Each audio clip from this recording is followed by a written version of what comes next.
When I'm fishing this shadow rap, I'm gonna make a long cast usually. You know, I wanna keep that bait in the water as long as possible and get it through as many strike zones and in front of as many fish as possible. So I'll make a cast and I'll let the bait sit just for a second.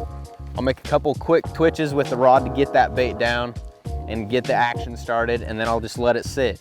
And it's really important to have a little bit of slack in your line. That's gonna allow that bait to dart side to side. And the way you do that is when you jerk your rod, you throw the rod tip back at it. So it's a jerk and you throw it back. And sometimes real little jerks will trigger that strike. And one of the things I'm always doing with this bait is I'm varying my retrieve. And I want to find the cadence that works, but I'm never not throwing a pause into this bait when I'm working it. That's a real big trigger on this bait. So general rule of thumb, the colder the water, the shorter my twitches. Real gentle little twitches, but always throwing that pause in. The warmer the water, the more erratic my twitches, but always that pause. And that pause, 9 times out of 10, is when that fish is gonna bite the bait. Real important. You know, a couple little tricks with the shadow rap, and the one is what I call a micro twitch. And this is a real great retrieve when the water's real cold.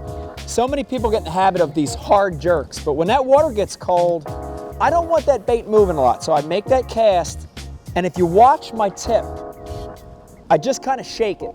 It's almost like you're worm fishing or drop shot fishing.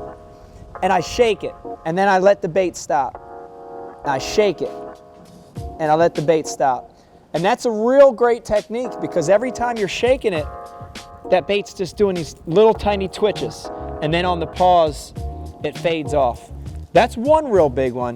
The other one is to count your pauses and find out the pause they want. So about every 5 casts, I'll change my cadence and I'll count my pauses. So the first cast, I might count to 3, and I'll do that for the first 5 casts. If that doesn't work, my next 5 casts, on the pause, I'm going to count to 5. I'll count to 7, I'll count to 10, until I get that first bite. And once you get that first bite, then you can duplicate it. So be very conscious of the amount of time between your pauses.